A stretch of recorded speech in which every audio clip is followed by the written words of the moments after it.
आप सभी को नमस्कार। मैं Diksha Joshi, lecturer government polytechnic college Pali, आप सभी के सामने आज हमारा टॉपिक नंबर 3rd और 4th डिस्कस करूँगी, जो कि है पावर एंगल कैरेक्टरिस्टिक्स। ठीक है, सिंक्रोनस मशीन्स हम स्टार्ट कर चुके हैं, हम उसका प्रिंसिपल देख चुके हैं, हम उनके फेज़र डायग्राम्स, इक्विवेलेंट सर्किट देख चुके हैं। अब हमारा तीसरा टॉपिक रहेगा पावर एंगल कैरेक्टरिस्टिक्स। ठीक है, हम equivalent circuit diagram synchronous machines का देख चुके हैं। उसमें हमने क्या देखा था कि ये हमारा ईएमएफ वोल्टेज था। ठीक है, ये हमारे कुछ लॉसेस हो रहे थे, एक्सडी जो कि हमने यहाँ पर दिया है डायरेक्ट एक्सेस रिएक्टेंस। ठीक है, ये हमारा एक्सएल जो कि है लीकेज रिएक्टेंस। ठीक है, और यहाँ हमारा टर्मिनल वोल्टेज जो कि इनफाइनाइट बस में हम दे रहे थे। ठीक है, ये इसका एक और मशीनरी डायग्राम है ई, और हम ये भी जानते हैं कि ई और वी के बीच में एंगल कितना था, डेल एंगल, जिसको हमने लोड एंगल भी कहा था। ठीक है, तो ये हो गया हमारा लोड एंगल। ये ई और वी के बीच में एंगल रहता है डेल, और ई इसको हमेशा लैग करता है टर्मिनल वोल्टेज को।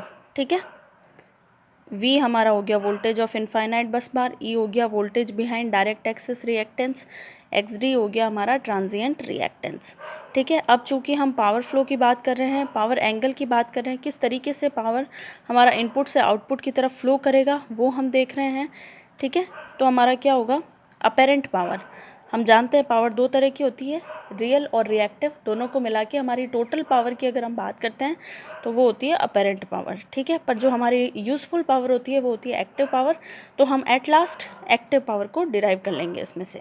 ठीक है, अपेरेंट पावर होती है V इंटू आई का कॉन्जुगेट। ठीक है, V आई क्या हो जाएगा, E minus V divided by X D plus XL.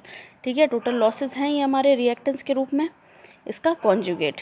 ठीक है, एक्स डी प्लस एक्सएल को हमने x मान लिया है, एक कंप्लीट रिएक्टेंस ले लिया है। ठीक है, S is equals to V bracket में E into angle of delta minus V angle of 0 divided by JX और इसका कॉन्जुगेट। ठीक है, आगे हम देखते हैं, इसको आगे से आगे डिराइव करते हैं। अब हमने यहाँ पर इसको ब्रेक किया, दोनों को सेपरेट पोर्शन में कर दिया, तो J का मतलब एंगल 90 डिग्री भी है। ये एक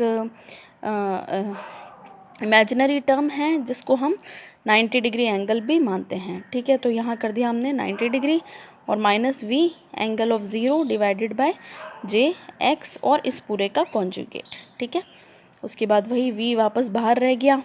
ठीक है, अब ये J को जब हम ऊपर लेके चले जाते हैं, into J divide by J अगर हम कर दे तो J स्क्वायर हो गया -1 और माइनस मिलके हो गया प्लस, और यहाँ ऊपर आ गया जे वी डिवाइडेड बाय एक्स।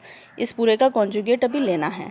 हम ये जानते हैं A प्लस जे बी अगर कॉन्जुगेट में है तो उसको अगर कॉन्जुगेट हटाते हैं तो यहाँ पर साइन हमारा चेंज हो जाएगा, और यहाँ पर क्या आ जाएगा, माइनस साइन आ जाएगा, तो A माइनस जे बी हो जाएगा। ठीक है, तो यहाँ यही हो गया V E एंगल ऊपर 90 माइनस डेल्टा हो गया divided by X minus J V by X, चूँकि हम नेगेटिव साइन ले चुके हैं आगे।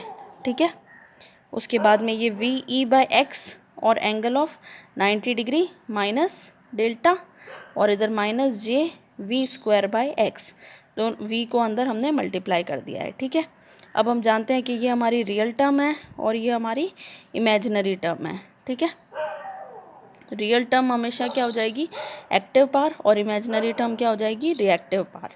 ठीक है, इसको हमने ओपन किया, V E by X cos 90 degree minus delta plus V E by X sine 90 degree minus delta minus J V square by X. तो हमारी एक्टिव पावर निकल कर के I P S is equals to V E divided by X sine delta.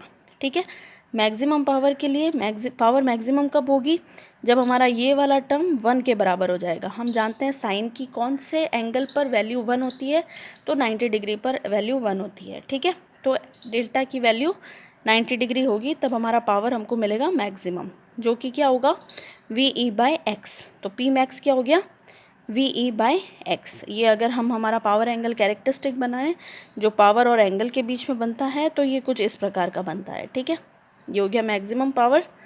ठीक है, ये वाला mode this mode is called as generating mode, और ये वाला mode this is called as motoring mode. ठीक है, थैंक यू एवरीवन।